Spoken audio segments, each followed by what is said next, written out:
नमस्कार मित्रों, आपका स्वागत है आपके अपने YouTube चैनल अभिषेक उपाध्याय 10th पर। तो इस वीडियो में हम बात करेंगे हिंदी के टॉपिक वर्णमाला की। तो चलिए हम वर्णमाला को समझते हैं कि वर्णमाला आखिर है क्या। देखिए, बात कर रहे हैं वर्णमाला, ठीक है। तो वर्णमाला में देखेंगे आप दो शब्द हैं, एक वर्ण और एक माला। तो वर्णमाला ऐसे ही मान के चलिए जैसे कि वरमाला। तो वरमाला कैसे बनती है कि फूलों को एक कतार से एक क्रमबद्ध तरीके से धागे में पिरोया जाता है। ऐसे ही वर्णमाला में क्या करते हैं, हम वर्णों को भी व्यवस्थित क्रम से रखते हैं, यानी कि वर्णों का व्यवस्थित समूह क्या कहलाता है? वर्णमाला। वर्णों का व्यवस्थित समूह वर्णमाला कहलाता है। वो तो वर्णमाला क्या है? वर्णों का व्यवस्थित समूह, ठीक है। अच्छा, अब मैं बात करूं कि वर्णमाला में जो वर्ण होते हैं वो कितने होते हैं? 52। वर्णमाला में जो वर्ण होते हैं वो कितने होते हैं? 52 होते हैं। तो वर्णमाला क्या है? वर्णों का व्यवस्थित समूह। और वर्णमाला में वर्ण कितने होते हैं? 52। अब आप बात करेंगे वर्ण क्या है। वर्ण जैसे आप ये लिखते हैं आ, ई, और ऐसे ही कहाँ तक? ज्ञा तक। तो ये सब क्या है? वर्ण है। ये सब क्या है? वर्ण है, ठीक है। इसके बाद हम बात करेंगे, देखिए आपने जैसे अ को लिखा, आ को लिखा, ई को लिखा, इन सब की बनावट देख रहे हैं आप, अलग अलग प्रकार की है। ज्ञा तक जाएंगे तो सबकी जो बनावट है वो अलग अलग प्रकार की है, और हमने प्रत्येक को एक एक चिन्ह प्रतीक दे दिया है कि अ ऐसे लिखा जाना है, आ ऐसे लिखा जाना, ई ऐसे लिखा जाना है। तो हम कहेंगे कि जो 52 वर्ण हैं हम उनको कितने तरीके से लिखते हैं? 52 तरीके से लिखते हैं। तो एक प्रश्न यहाँ बनता है कि जो वर्ण लिपियाँ होती हैं वो कितनी होती हैं? 52 होती हैं। अगर आपसे कोई पूछे कि ये बताइए वर्णमाला में वर्ण लिपियाँ कितनी होती हैं, तो आप बताएंगे वर्ण लिपियाँ 52 होती हैं। ये वर्ण लिपियाँ क्या हैं? कि जो आपने आ लिखा है, जो ये आ लिखा है, ई लिखा है, ई लिखा है, और ऐसे ही ज्ञा तक जो आप 52 वर्ण लिखेंगे, ये सब क्या है? वर्ण लिपियाँ हैं, ठीक है। ये सब वर्ण लिपियाँ हैं। जैसे आपने पा लिखा, ये भी क्या है? वर्ण लिपि है। जैसे आपने क लिखा, ये क्या है? एक वर्ण लिपि है, ठीक है। तो ये सब वर्ण लिपियाँ हैं। इसको कुल मिला के ये कितनी वर्ण लिपियाँ होती हैं? 52।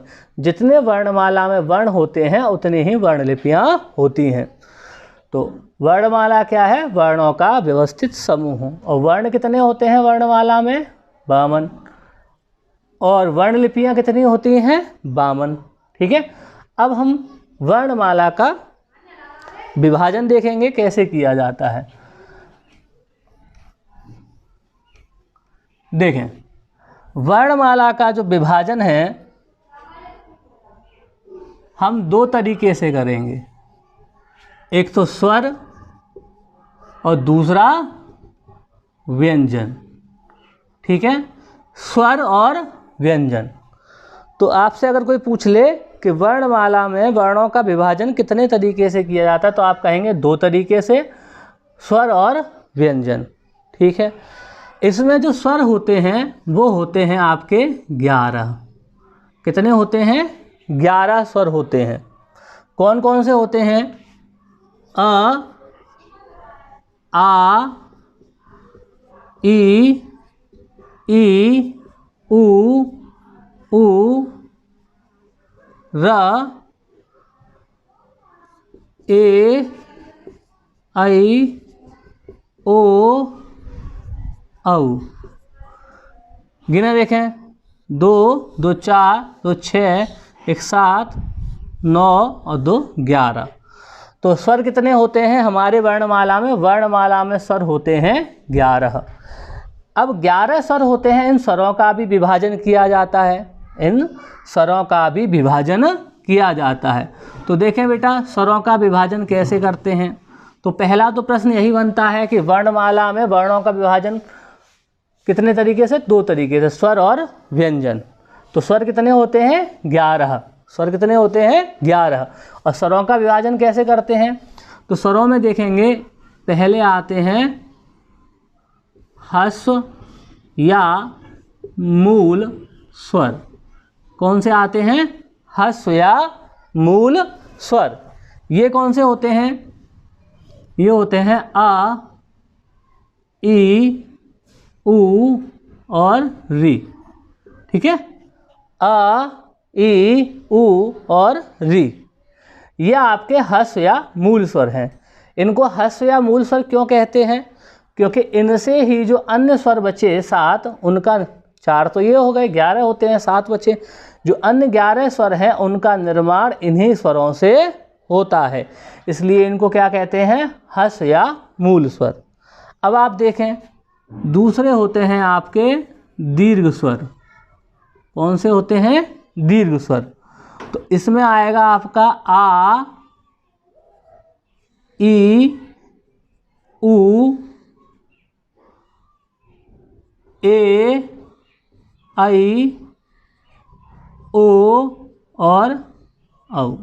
ठीक है, दीर्घ स्वर में आएंगे आपके आ, ई, ऊ, ए, आई, ओ और औ, यानी कि 7 हो गए। ठीक है, इसमें से ये जो 4 हैं इनको कहते हैं हम संयुक्त स्वर। इनको क्या कहते हैं, संयुक्त स्वर। ठीक है, इन्हें संयुक्त स्वर कहते हैं। और ये जो 3 हैं वो मूल दीर्घ स्वर कहलाते हैं। ये जो 3 हैं वो क्या कहलाते हैं, मूल दीर्घ स्वर। तो मूल दीर्घ स्वर कितने हैं, 3। संयुक्त स्वर कितने हैं, 4। और इन दोनों को मिला दिया जाए तो टोटल दीर्घ स्वर हो जाते हैं आपके 7। ये आ कैसे बना है, आ बना है आ प्लस आ से। ठीक है, ई कैसे बनी है, ई बनी है आपकी छोटी ई और ये भी छोटी, मतलब 2 छोटी ई मिलेंगी तो एक बड़ी ई का निर्माण हो जाएगा, दीर्घ हो जाएगी। और ये ऊ कैसे बना है, ऊ धन ऊ से। ठीक है, ये आ धन आ से आ बनता है, ई धन ई से ई बनती है, ऊ धन ऊ से ऊ बनता है। ठीक है, और ये ए कैसे बना है, ये इस ए की बात करें हम तो ए बना है आपका आ में ई, आ धन ई से। आ धन ई से किसका निर्माण हुआ है, ए का। ठीक है, आ धन ई से किसका निर्माण हुआ है, ए का। और इस बड़ी ए का निर्माण किससे हुआ है, इसका निर्माण हुआ है आ धन ए से। ठीक है, इसका निर्माण किससे हुआ है, आ धन ए से। और ओ का निर्माण हुआ है आ धन ऊ से, आ धन ऊ। ठीक है, आ धन ऊ का आ धन ऊ करेंगे तो आपको ओ मिलेगा। अच्छा, अब हम बात करते हैं ओ की। इसका निर्माण कैसे हुआ है, इसका निर्माण हुआ है आ धन ओ से, आ धन ओ से। तो ये देखें आपके मूल दीर्घ स्वर क्यों कह रहे हैं, क्योंकि ये समान स्वरों से देखें मिलकर बने हैं। और इसमें क्या है, असमान स्वर है, आ ई असमान है, तो इन्हें कहते हैं हम संयुक्त स्वर। तो कोई आपसे पूछे कि बताइए संयुक्त स्वर कितने होते हैं, तो आपका जवाब रहेगा 4। और मूल दीर्घ स्वर कितने होते हैं, तो आप कहेंगे 3।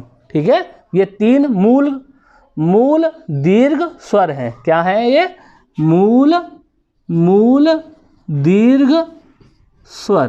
ठीक है, अच्छा, और इन दोनों को मिला के क्या कहते हैं, दीर्घ स्वर। दीर्घ स्वर कितने हैं, 7 हैं। दीर्घ स्वर कितने हैं, 7। अच्छा, अब इसका एक तीसरा विभाजन और रह गया। तीसरा विभाजन होता है प्लूत स्वर। ये प्लूत स्वर क्या होता है, जब हम किसी भी शब्द को खींचकर बोलते हैं तो वहाँ पे प्लूत स्वर आता है। और इसकी वर्णमाला में कोई काउंटिंग नहीं होती। ये कितने होते हैं, ये भी कोई गिनती नहीं है। आप किसी भी वर्ड को, जैसे मैं बताऊं, आप जैसे ओम का उच्चारण कर रहे हैं, ओम,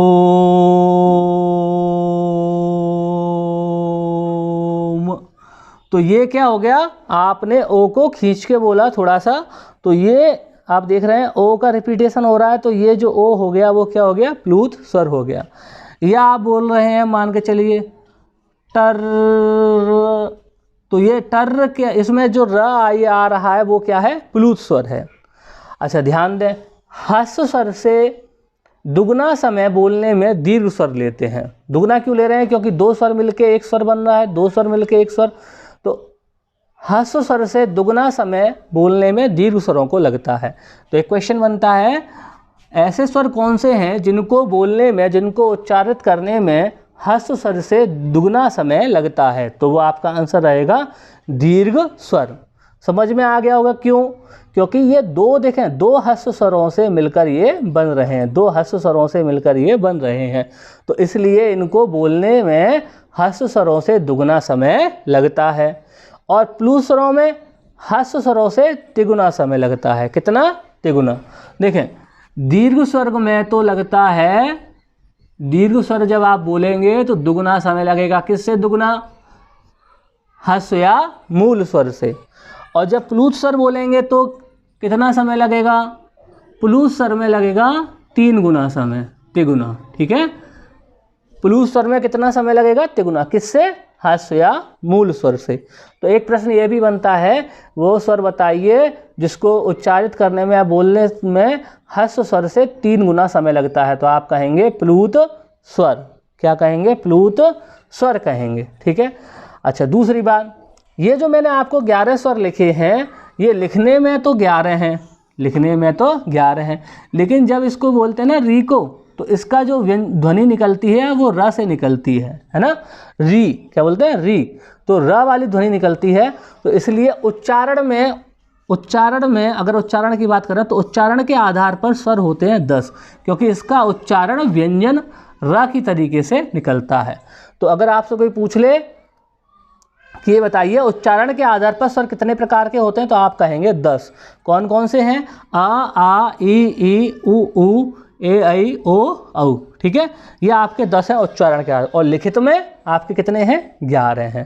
ठीक है, तो एक बार फिर रिपीट कर रहा हूँ, वर्णमाला का विभाजन अगर आप करेंगे तो स्वर और व्यंजन में करेंगे 2 तरीके से। स्वर कितने होते हैं, 11, ये इनका लिखित रूप है। ठीक है, मतलब लिखित रूप के आधार पर 11, और अगर उच्चारण के आधार पर पूछ ले तो 10। ठीक, और ह्रस्व स्वरों का विभाजन, इन स्वरों का विभाजन कितने तरीके से, 3 तरीके से। ह्रस्व या मूल स्वर, ये कौन से होते हैं, आ ई उ और री। और दीर्घ स्वर कौन से होते हैं, आ ई उ ए ऐ ओ औ। ठीक है, ये आपके क्या हैं, ये आपके क्या हैं, संयुक्त स्वर हैं, ये आपके क्या हैं, संयुक्त स्वर हैं। और ये किन से बने हैं ये बता ही दिया। और प्लूत स्वर जब हम किसी भी वर्ण को खींचकर बोलते हैं थोड़ा सा, तो प्लूत स्वर होता है। ये काउंटिंग में कितने होते हैं कोई पता नहीं, जिसको भी आप खींच के बोल रहे हैं वही क्या है, प्लूत स्वर बन जाता है। और वर्णमाला में इनकी कोई काउंटिंग नहीं है। और दीर्घ स्वर को बोलने में ह्रस्व स्वर से या मूल स्वर से दुगना समय लगता है, और प्लूत स्वर को उच्चारण में 3 गुना समय लगता है। तो ये आपको स्वरों का विभाजन, इतनी बात समझ में आ गई होगी। ठीक है, अब चलिए आगे हम बात करते हैं। एक प्रश्न और बनता है कि ये जो स्वर लिखे हुए हैं इनका उच्चारण स्थान क्या है। तो इसको साथ के साथ नोट करते चलें। आप इस वीडियो को थोड़ा रोक लें यहीं पे और इसको नोट कर लें अपनी कॉपी पे।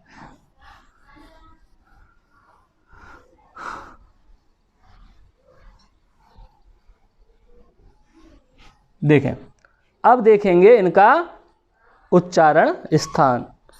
तो उच्चारण स्थान देखें, आ ई उ री ए ऐ ओ औ। ठीक है, ये दोनों तो बोले जाते हैं बेटा कंठ से। किससे, कंठ से। अ और आ का उच्चारण स्थान क्या होगा, कंठ होगा। ई और ई का क्या होगा, तालव्य होगा। क्या होगा, तालव्य। उ और उ का ओष्ठ होगा। ठीक है, और री का होगा मूर्धा। क्या होगा, मूर्धा। ठीक, अ और आ का क्या उच्चारण स्थान? कंठ। ई और ई का तालव्य। उ और ऊ का ओष्ठ। री का मूर्धा। अब आते हैं ए पे, ठीक है, और ओ पे। तो ये किससे बनता है? आ धन ई से, ठीक है, आ धन ई से। तो आपको पता है अ किससे बोला जाता है? कंठ से। और ई किससे बोला जाता है? तालव्य से। तो ये बोला जाएगा आपका कंठ तालव्य से। किससे? कंठ तालव्य से। ए किससे बोला जाएगा? कंठ तालव्य से, ठीक है। इसी प्रकार इस ए का भी उच्चारण किससे होगा? कंठ तालव्य से। कंठ तालव्य से। अब आप ये कहेंगे कि ये तो अ धन ए से बना है, ठीक है, तो आपको पता है अ कंठ से होता है और ए कंठ तालव्य से होता है, तो कंठ कंठ तालव्य तो बोलेंगे नहीं, इसलिए इसको क्या कहेंगे? कंठ तालव्य। कैसे बता रहा हूँ, देखिए, ये कंठ से हो गया, ये कंठ तालव्य से हो गया, तालव्य। तो कंठ कंठ तालव्य तो कहेंगे नहीं, हम क्या कहेंगे? किससे बोला जाता है? कंठ तालव्य से, ठीक है। ये ए भी किससे बोला जाएगा? कंठ तालव्य से। ऐसे ही ओ को देखिए, ये किससे बना है? अ धन ऊ से। तो अ किससे बोला जाता है? अ बोला जाता है कंठ से। और ऊ किससे बोला जाता है? ऊ देखिए ओष्ठ से। किससे? ओष्ठ से। तो ये ओ किससे बोला जाएगा? कंठ ओष्ठ से, ठीक है, कंठ ओष्ठ से। अगर इसको मिला के कहें तो इसको कहते हैं कंठोष्ठ। क्या कहते हैं? कंठोष्ठ, ठीक है, या कंठोष्ठ्य। तो ये दोनों और ओ का उच्चारण जो होता है वो कंठोष्ठ से होता है, ठीक है। आ का उच्चारण कंठ से, ई का उच्चारण तालव्य से, ऊ का ओष्ठ से, री का मूर्धा से, ए आई का कंठ तालव्य से और ओ का कंठोष्ठ से, ठीक है। इसको आप लर्न कर लें और नोट भी कर लें, बनाते चलें, साथ के साथ नोट बनाएंगे तो मैं दावे के साथ कह सकता हूँ अगर वर्णमाला का कोई भी क्वेश्चन होगा और किसी भी एग्जाम में आएगा तो छूटेगा नहीं, आप उसको आसानी से कर पाएंगे। तो ये अभी हमने स्वरों के बारे में सीखा था। अब हम बात करेंगे व्यंजनों की, ठीक है। किसकी बात करेंगे? व्यंजनों की। देखिए व्यंजन, व्यंजन, ठीक। तो व्यंजन, पहले बात करें व्यंजन होते क्या हैं। देखें, वे वर्ण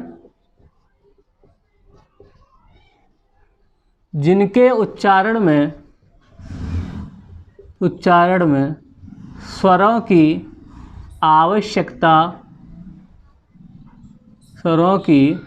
आवश्यकता होती है, व्यंजन कहलाते हैं। या हम ये भी कह सकते हैं वे वर्ण जो स्वरों की सहायता से बोले जाते हैं, उच्चारित किए जाते हैं, क्या कहलाते हैं? व्यंजन कहलाते हैं। तो आप कहेंगे सर ऐसे ही स्वर की और परिभाषा तो आपने बताई नहीं। तो स्वर क्या होता है? वे वर्ण जो स्वतंत्र रूप से बोले जाते हैं। देखो, स्वरों के उच्चारण में किसी की आवश्यकता या किसी की सहायता हमें नहीं लेनी पड़ती, लेकिन व्यंजन के उच्चारण में हमें स्वर की सहायता लेनी पड़ेगी। जैसे आप का बोल रहे हैं तो का जब बोलेंगे तो इससे का धन आ का स्वर निकल रहा है, आ का स्वर तो अपने आप ही निकलेगा। अब अगर आप पा बोलते हैं तो इसका मतलब है प धन आ, इसमें से आ का उच्चारण स्वयं ही निकलेगा। अगर आप बोलते हैं ख तो ख धन आ, मतलब जो भी व्यंजन होगा अगर उसका उच्चारण करेंगे तो उसमें से आ की ध्वनि निकलेगी। और ये हलंत जरूर लगाएंगे। इस हलंत का अर्थ है कि ये जो क है वो कैसा है? आधा है। कैसा है? आधा है, ठीक है। मतलब अगर आपको ग को ब्रेक करना है, तोड़ना है, तो आप क्या लिखेंगे? ग धन आ लिखेंगे, ठीक है। इस ग को कैसे तोड़ेंगे? ग धन आ तोड़ेंगे, ठीक है। तो ये हो गया इन व्यंजन का अर्थ। तो व्यंजन क्या होता है? वे वर्ण जो स्वरों की सहायता से उच्चारित किए जाते हैं या बोले जाते हैं, ठीक है। उन्हें क्या कहते हैं? व्यंजन कहते हैं। चलिए अब हम व्यंजन के प्रकार पढ़ेंगे। व्यंजन तो देखें, सबसे पहले मैं बात करूंगा व्यंजन में,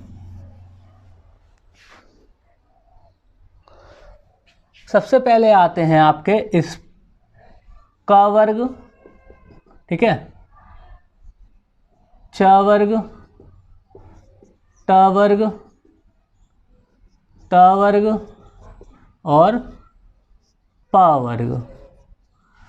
क वर्ग में आएगा क, ख, ग, घ, अंग, ठीक है। च, छ, ज, झ, य। ट में आएगा ट, ठ, ड, ढ, अण। त, थ, द, ध, न, ठीक है। प में आएगा प, फ, ब, भ और म, ठीक। ये आपके मैंने व्यंजन लिखे हैं, ठीक है। ये क वर्ग के व्यंजन है, ये च वर्ग के, ये ट वर्ग के, ये त वर्ग, ये प वर्ग। तो इन्हें कहते हैं हम स्पर्श व्यंजन। क्या कहते हैं? स्पर्श व्यंजन कहते हैं इन्हें, स्पर्श व्यंजन कहते हैं। देखा कितने हैं? 1 2 3 4 5 और ऐसे 5 5 2 10 15 20 और 25। तो स्पर्श व्यंजन कितने होते हैं? 25 होते हैं। तो आपने देखा स्पर्श व्यंजन कितने हो गए? 25। क वर्ग, च, ट, त और प। अब इनका देखते हैं उच्चारण स्थान। एग्जाम में जो आता है उच्चारण स्थान आता है, तो देखेंगे क वर्ग बोला जाता है कंठ से। किससे? कंठ से, ठीक है। और ये बोला जाता है तालव्य से, ये मूर्धा से, ये दंत से और ये बोला जाता है ओष्ठ से, ठीक है। क वर्ग का उच्चारण स्थान कंठ होगा, च का तालव्य होगा, ट का मूर्धा होगा और त वर्ग का दंत्य होगा, प वर्ग का ओष्ठ होगा, ठीक है। अब इसमें पूछ लिया जाएगा, बताइए जो छ है उसका उच्चारण स्थान क्या है? और ये 4 ऑप्शन देगा, कंठ, तालव्य, मूर्धा और दंत। तो आपको पता है छ किस में आता है? च वर्ग में। और च वर्ग वाले किससे बोले जाते हैं? तालव्य से। तो ये आपको सब याद करने पड़ेंगे। आप क्या करेंगे? बार बार इसको भूलेंगे, बार बार भूलेंगे। तो उसके लिए मैं आपको एक तरीका बता दे रहा हूँ, शायद हो सकता है आपके काम आ जाए। तो इनका उच्चारण स्थान देखें, कैसे समझेंगे हम? हमें पता है, हम यहाँ से ऐसे ले लेते हैं, क, इसका वर्ग क, च, ट, त और प। आप इसको याद कर लें, क, च, ट, त, प, कच ट तप, ठीक है। कच ट तप, कच ट तप, ठीक है। कच ट तप, ठीक, याद कर लिया। और यहाँ से भी इनका पहला पहला ले लें अक्षर, तो क, ता, मू, द, ओ। इधर याद कर लें, इसको तो याद कर लें आप, कच ट तप, ठीक है, वर्ग को। और इसको उच्चारण स्थान को याद कर लें, कतामू दव, कतामू दव। तो अगर आप ये लिख लेंगे और इसको याद कर लेंगे तो आपको आसानी रहेगी इनको याद करने में कि कौन सा कंठ से बोला जाता है। तो यहाँ देखें, क वर्ग बोला जाता है कंठ से, च वर्ग बोला जाता है तालव्य से या तालु से, ट वर्ग मूर्धा से, त वर्ग दंत से और प वर्ग ओष्ठ से, ठीक है। तो ये ऐसे करके आप अगर ट्रिक बना लेंगे तो आपको ये याद भी रहेगा कि कौन सा वर्ण जो वर्ग है, क वर्ग, च वर्ग, ट वर्ग, इनका उच्चारण स्थान क्या है, ठीक है। तो ऐसे आप इसको नोट कर लें। मैं इसको अभी साफ कर देता हूँ, आप नोट कर लें। तो इनका उच्चारण स्थान की ट्रिक बताई मैंने, इसको याद कर लें कच ट तप, इधर याद कर लें कतामू दव। और इसको क्रम से याद करेंगे, ध्यान रखेंगे कि क मतलब कचटतप, यहाँ से क कंठ हो गया, और च से तालव्य है ना, ट से मूर्धा, और यहाँ त वर्ग का दंत और प वर्ग का ओष्ठ हो गया। अच्छा, इसके बाद बात करते हैं हम अंतस्थ व्यंजन की। किसकी? अंतस्थ व्यंजन की। ये होते हैं आपके चार, य, र, ल और व। ठीक है, य, र, ल, व, इनका भी उच्चारण स्थान आता है जैसे इनका उच्चारण स्थान है। फिर तो इसका उच्चारण स्थान होता है तालव्य, इसका रहता है मूर्धा, ठीक है, इसका रहता है दंत, और इसका रहता है दंतोष्ठ। ये कई बार एग्जाम में पूछा गया है कि व का उच्चारण स्थान क्या है, तो आप बताएंगे व का उच्चारण स्थान है दंतोष्ठ। ठीक है। अच्छा, दूसरी बात और है, इसमें जो य है और जो व है ये दोनों अर्ध स्वर होते हैं। ये क्या होते हैं? अर्ध स्वर। अर्ध स्वर, ये भी अर्ध स्वर है, ये भी अर्ध स्वर है, ये दोनों अर्ध स्वर होते हैं। तो आपसे पूछ ले, बताए, ऑप्शन दे दे, बताइए निम्न में से अर्ध स्वर कौन सा है, तो आपको कह दे प, दूसरा ऑप्शन दे दे फ, तीसरा दे दे ग और चौथा दे दे व। तो आप कौन सा टिक करेंगे कि इनमें से अर्ध स्वर कौन सा है? हमें पता अर्ध स्वर होते हैं य और व, ये तो व हमारा सही हो जाएगा। ठीक है। अच्छा, अब आगे देखिए आप,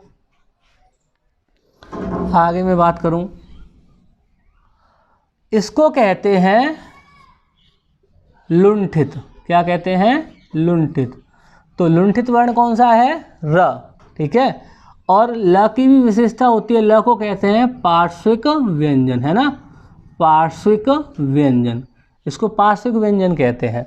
इसको लुंठित क्यों कहते हैं? कि जब इसको बोलते हैं तो हमारी जो जीभ है मुड़ के मूर्धा की तरफ लगती है, और पार्श्विक में बोलते समय हवा जो है जीवा के बगल से निकल जाती है, तो ये पार्श्विक है।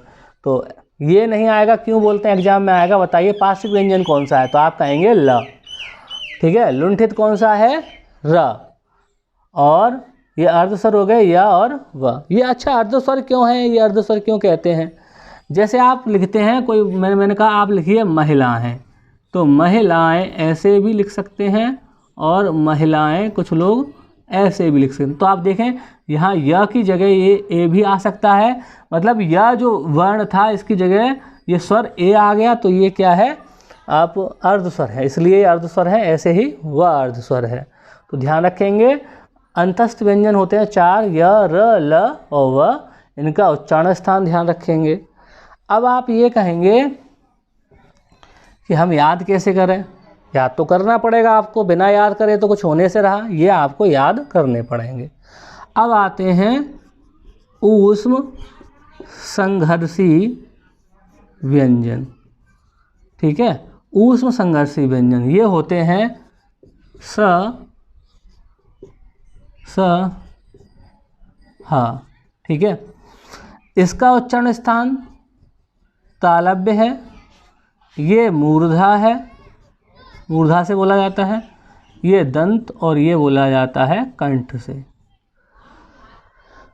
अब कुछ लोग इनका उच्चारण भी बताते हैं, जैसे इसको श बोलिए, इसको ख बोलिए, इसको स बोलिए, ऐसे करके कुछ बोलते हैं। आपको एग्जाम में ये नहीं बोलेगा ये कैसे बोले जाते हैं, आपको पूछेगा ये जो श है इसका उच्चारण स्थान क्या है? इसका उच्चारण स्थान है तालव्य, इसका मूर्धा, इसका दंत, और क का ह का क्या है? कंठ। ठीक है। अच्छा, एक बात और, अब ये इतने सारे उच्चारण स्थान याद कैसे करेंगे? आप देखिए एक ट्रिक बनाइए, जैसे यहाँ कितने वर्ग थे? 5 थे ना, 1 2 3 4 5। तो कंठ से शुरू हो रहा था, मैंने क्या बताया था? क, ता, मू, द, ओ, और इधर कचटतप ले लिया था। ठीक है। इनके लिए मैंने क्या ट्रिक बनाई थी? क, ता, मू, द। ठीक है। अब क्या करेंगे, क्योंकि यहाँ तो वर्ण कितने हैं? 4, 1 2 3 4, तो आप क्या करें, एक तो ऊपर का हटा दें, एक नीचे का हटा दें। अब बचे क्या? Tamu the. तो देखो तामू द यानी कि तालव्य, मूर्धा और दंत्य। ठीक है। तो यह का उच्चारण स्थान हो गया तालव्य, यहाँ से यहाँ या लिखना शुरू कर दें, य र ल, ठीक है। तो इनका उच्चारण स्थान हो गया, या का हो गया तालव्य, र का हो गया मूर्धा और ल का हो गया दंत। ऐसे ही इनके लिए स का तालव्य, मूर्धा और ये दंत। एक एक हटा दें बेटा आप, एक ऊपर का एक नीचे का, यहाँ लिख लें स और स, ठीक है। तो तालव्य से य और स दोनों, मूर्धा से र और ये षटकोण वाला स, और ये दंत से ल और स, ठीक है।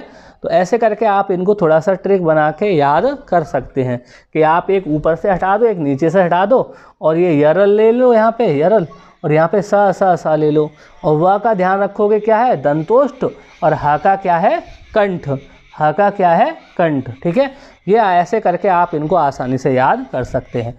तो देखें 25 ये हो गए और 8 ये हो गए, तो कुल मिला के अब ये हो गए हमारे पास व्यंजन आ गए, अभी तक हमारे पास व्यंजन आ गए 33। इन 33 व्यंजनों को ही मूल व्यंजन कहते हैं। ये जो 33 व्यंजन आए, ये तो स्पर्श व्यंजन 25, 4 अंतस्थ और 4 ऊष्म संघर्षी, तो कुल मिला के ये 33 जो व्यंजन बने, इन्हीं को हम क्या कहते हैं, मूल व्यंजन कहते हैं, ठीक है। इतनी बात आपको समझ में आ गई होगी। अगर नहीं आई है तो एक बार वीडियो को दोबारा से देख लें, समझ में आ जाएगी। और मैंने इसके लिए ट्रिक बताई, वो थोड़ा सा समझने की कोशिश करेंगे कि एक ऊपर का हटाओ, एक नीचे का हटाओ, य र ल रखो, यहाँ स रखो, और ये आपको पता चल जाएगा, ठीक है। तो ऐसे याद हो जाएंगे, और इसको याद रखेंगे वह दंतोष्ठ से और ह कंठ से है, ठीक है। और मूल व्यंजन कितने होते हैं, मूल व्यंजन होते हैं 33, ठीक है। मैंने आपको 52 वर्ण बताए थे ना, तो 52 में से तो 11 तो स्वर गए, 33 ये, यानी कि आपने कुल मिला के अभी तक 44 पढ़ लिए हैं। कितने पढ़ लिए हैं, 44। अब बात करते हैं उत्क्षिप्त व्यंजन की, किसकी, उत्क्षिप्त व्यंजन की। तो उत्क्षिप्त व्यंजन कौन से होते हैं, ये ड और ये ढ, ठीक है। ये ड के नीचे बिंदी लगा दो और ढ के नीचे बिंदी लगा दो, ये होते हैं उत्क्षिप्त व्यंजन। इनकी क्या विशेषता होती है, इनकी ये विशेषता होती है कि कोई भी शब्द इन दोनों अक्षरों से शुरू नहीं होगा, ठीक है। हिंदी में कोई भी अक्षर जो है, शब्द जो है, इन दोनों अक्षरों से शुरू नहीं होगा, ये उत्क्षिप्त व्यंजन होते हैं। ये क्या होते हैं, उत्क्षिप्त व्यंजन। तो उत्क्षिप्त व्यंजन कितने हैं, 2, ठीक है, उत्क्षिप्त व्यंजन 2। अब हम बात करते हैं संयुक्त व्यंजन की, किसकी, संयुक्त व्यंजन। तो संयुक्त व्यंजन देखें कौन कौन से होते हैं। संयुक्त व्यंजन होते हैं छ, त्र, ज्ञ और स्र, ये आपके संयुक्त व्यंजन होते हैं। 4 संयुक्त व्यंजन होते हैं, छ, त्र, ज्ञ और स्र, ठीक है। अब ये बने किससे हैं, ये बना है आधा क और षटकोण वाला स, ठीक। ये बना है आधा त और र से, और ज्ञ बना है आपका ज, ये ज कैसा है, आधा रहेगा, और य से। ये आधा कैसे है, जिसके नीचे हलंत लगा देंगे वो अक्षर क्या है, आधा हो जाएगा। तो ये बना है क और षटकोण वाले स से, त्र बना है त और र से, ये ज्ञ बना है ज और य से, और स्र बना है स और र से, ठीक है। ये स और र, स कौन सा है, तालव्य वाला, ये तालव्य वाला स है, ये मूर्धा वाला स है, और ये दंत वाला स है, ठीक है। तो ये स और र से बना है। तो 4 ये हो गए, ठीक है। तो आप देखें 44 हमने पढ़ लिए थे, 4 और 2 6 ये हो गए, तो कुल मिला के कितने हो गए आपके पास, 50। अभी कितने और बचे हैं, 2 और बचे हैं। अब वो 2 क्या होते हैं, वो 2 होते हैं आपके अयोग वाह। क्या होते हैं, अयोग वाह होते हैं। पहले इसको नोट डाउन कर लें आप लोग, इसको लिख लें और अच्छे से टेबल कर लें। अगर आपने ये सारा कुछ याद कर लिया तो मैं बता रहा हूँ कि वर्णमाला का आपका कोई भी जो प्रश्न है वो नहीं बचेगा किसी भी एग्जाम को। अब देखो 2 अयोगवाह होते हैं, अयोगवाह। 2 अयोगवाह कौन से होते हैं, एक तो ये और एक ये, ठीक है, जिसको क्या कहते हैं, अंग कहते हैं। तो ये इसको कहते हैं अनुस्वार और इसको कहते हैं विसर्ग, ठीक है। अच्छा, अयोगवाह क्यों है? क्योंकि जब ये किसी के साथ जुड़ते हैं तो केवल इनकी जो मात्रा है, इसकी ये जो बिंदी है और इसका ये जो विसर्ग है यही जुड़ता है, बाकी का और कोई पार्ट नहीं जुड़ता। जैसे आप मैं कहूँ प्रातः लिखना है तो क्या आप प्रातः ऐसे लिखेंगे? नहीं, आप केवल इसके विसर्ग का ही प्रयोग करेंगे। तो अयोगवाह मतलब जो बिना योग हुए, जो बिना पूरा योग हुए वाह में आ जाए, प्रचलन में आ जाए, तो ये क्या है? प्रातः। तो आप देख रहे हैं ये पूरा नहीं जुड़ा, इसमें केवल इसके विसर्ग जुड़ गए। अब जैसे मैं कंठ बोलता हूँ, कंठ, तो कंठ में ये इसकी बिंदी आ रही है, पूरा आ तो नहीं आ रहा, ऐसे तो नहीं लिख रहे हैं हम इसको कंठ, ऐसे तो नहीं लिख रहे, क्या लिख रहे हैं? केवल इसकी बिंदी का ही प्रयोग कर रहे हैं। तो अयोगवाह कितने होते हैं? 2। तो कुल मिला के आपके वामन वर्ण हो गए, 11 स्वर हो गए, 33, 11 तो स्वर हो गए, 11 क्या हो गए? स्वर। 33 क्या हो गए? मूल व्यंजन हो गए। उसके बाद 2 उत्क्षिप्त व्यंजन हो गए, 4 संयुक्त व्यंजन, 4 संयुक्त व्यंजन और 2 अयोगवाह। आप इनका टोटल कर लेना, कुल मिला के कितना आएगा? 52 आ जाएगा। ठीक है, चलिए अब मैं आगे और बताता हूँ, थोड़ा सा इसको मैं बिगाड़ रहा हूँ, देख लें अब आप लोग। देखें, ये मैंने जो स्पर्श व्यंजन बताए थे, तो इसमें ये जो पंचम वर्ण है, ये पंचम जो वर्ण होते हैं इनको कहते हैं, पंचम क्या है? ये वर्ग के जो है पंचम, 5वां अक्षर है। देखो 1 2 3 4 5, यहाँ पे भी 5, हर एक में 5-5वें नंबर पे है। इनको कहते हैं नासिक्य व्यंजन। इनको क्या कहते हैं? नासिक्य व्यंजन और कहते हैं। तो नासिक्य व्यंजन कौन से हैं? मतलब जो जिनको बोलने में जो नाक है उससे उसकी सहायता लेनी पड़ती है, नाक से हवा निकलती है ना, तो ये नासिक्य व्यंजन है। ठीक है, ये 5 के 5 ये नासिक व्यंजन। तो आपसे कोई पूछे, बताइए एग्जाम में अगर पूछ ले कि नासिक व्यंजन कौन से हैं, तो ये जो पंचम वर्ण है ये आपके नासिक के व्यंजन हैं। ठीक है, अच्छा अगर हम बात करते हैं आगे, 2 और चीज़ें हमें समझनी हैं। एक तो समझने हैं हमें अघोष और सघोष समझना है, और आपको समझने को रह गया है अल्प प्राण और महाप्राण, अल्पप्राण और महाप्राण। ठीक है, 2 चीज़ें और रह गई हैं समझने को वर्णमाला में। अगर इनको समझ लेंगे तो आपकी वर्णमाला कंप्लीट हो जाएगी। ठीक, तो अब हम बात करते हैं अघोष, सघोष, अल्पप्राण और महाप्राण की। अब मैं इसको थोड़ा सा रफ कर रहा हूँ, आप लोग नोट कर लें।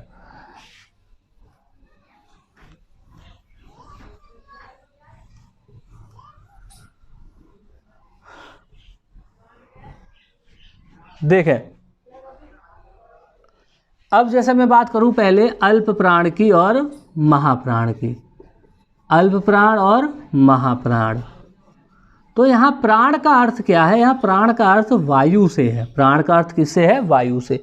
जिनको बोलते समय हमारे मुख से कम वायु निकले जिनको उच्चारण करने में, तो वो अल्प प्राण, और जहाँ मुख से वायु अधिक निकले वो महाप्राण। प्राण का मतलब वायु। तो देखो किन किन में निकलती है, तो इसके लिए आप याद करेंगे। देखिए इसको एक नंबरिंग दे दें, ये जो इस पर वर्ग लिखे है ना मैंने स्पर्श व्यंजन, इसको अगर पहला नंबर, इसको दूसरा, इसको तीसरा, इसको चौथा, इसको क्या कहते हैं? 5वां नंबर दे दें। तो पहले नंबर पे जो है ये वाले जो हैं ये क, ठीक है, और ये तीसरे नंबर पे ऐसे ही है 5वें नंबर पे जो लिखे हुए हैं, ये जो वर्ण लिखे हुए हैं ये सब अल्प प्राण होते हैं। 1 3 5 अल्प प्राण। ठीक है, ये 1 3 5 पे जो लिखे हुए हैं वो क्या है? अल्प प्राण है। ठीक है, और इनके साथ और क्या है? जितने भी अंतस्थ होते हैं, अंतस्थ कौन से हैं? अंतस्थ व्यंजन कौन से हैं बताइए? य, र, ल और व, और साथ में जितने भी स्वर हैं वो सब क्या होते हैं? अल्प प्राण। तो आप याद कैसे करेंगे इसको कि 1 3 5 अल्प प्राण और साथ में क्या है? अंतस्थ व्यंजन और स्वर, बाकी सब महाप्राण। 1 3 5 अल्प प्राण, बाकी सब महाप्राण। ठीक है, अब महाप्राण में क्या आ गया? 2 और 3 आ गया, और ये सा आ गए, मतलब ऊष्म संघर्षी व्यंजन किस में आ गए? महाप्राण में आ गए। तो आप केवल क्या याद कर लें कि अल्प प्राण क्या होता है? 1 3 5 अल्प प्राण, बाकी सब महाप्राण। ये देखिए 1 3 5, ये 1 पे, ये 3 पे, ये 5 पे, और यहाँ ये स्वर और अंतस्थ व्यंजन। और यहाँ कौन से बचे महाप्राण में? 2 3 बचा, और कौन से बचे? ऊष्म संघर्षी बचे। ऊष्म संघर्षी कौन से हैं आपके? स स और हाँ, ये कौन किस में आएंगे? महाप्राण में। ये किस में आएंगे? महाप्राण में। याद कैसे कर सकते हैं कि 1 3 5 स्वर और अंतस्थ अल्प प्राण, बाकी सब महाप्राण। ठीक है, ऐसे याद कर लें ट्रिक बना के। अच्छा, अब इसके बाद बात करते हैं हम अघोष की और सघोष की। अघोष और सघोष। तो एक प्रश्न ये बनता है, ये बताइए कि स्वर तंत्रियों के आधार पर वर्णों का जो व्यंजनों का विभाजन है या वर्णों का जो विभाजन है कितने तरीके से किया जाता है। तो स्वर तंत्रियों के आधार पर वर्णों का विभाजन 2 तरीके से किया जाता है। किसके बात कर रहा हूँ मैं? स्वर तंत्रियों के आधार पर वर्णों का विभाजन कितने तरीके से किया जाता है? 2 तरीके से, अघोष वर्ण और सघोष वर्ण। ठीक है, एक प्रश्न आपको ये देखने को मिल जाता है। स्वर तंत्रियों के आधार पर कितने प्रकार के? 2 प्रकार के, अघोष और सघोष। तो अब इसमें कौन से आएंगे? देखें बेटा, इसमें आएंगे ये जो पहला और जो दूसरा है ना, 1 2, ये अघोष होते हैं। इसके साथ ही तीनों स और ये स, ये तीनों स कौन से होते हैं? आपके अघोष होते हैं। यानी कि 1 2, ये क च ट त प, और कौन सा? ख छ ठ त और फ, ये अघोष हैं। और इनके साथ में तीनों स, ये भी कैसे हैं? अघोष वर्ण है। ये अघोष वर्ण है। ये कैसे वर्ण है? अघोष वर्ण है। 1 2 और तीनों स। ठीक है, अब बाकी के जो क्या बचे? बाकी के बचे आपके 3 4 5, और क्या बचे आपके? और बचे आपके अंतस्थ, और क्या बचे? और क्या बचे आपके? और बचे स्वर।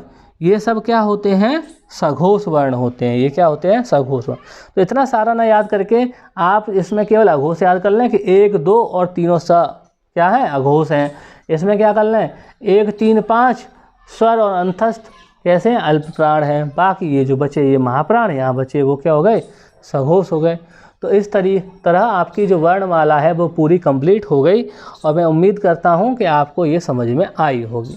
अगर समझ में आई है तो वीडियो को लाइक ज़रूर करें, शेयर करें और चैनल को सब्सक्राइब करना ना भूलें। और एक महत्वपूर्ण बात, इसको अगर आप सही से याद कर रहे हैं तो मैं दावे से कह सकता हूँ 100% कि वर्णमाला का कोई भी क्वेश्चन आएगा तो आप उसको आसानी से करके आ जाएंगे। ठीक है, आसानी से करके आ जाएंगे। चलिए, आज के लिए इतना ही, फिर आगे मिलते हैं अगली वीडियो में। नमस्कार।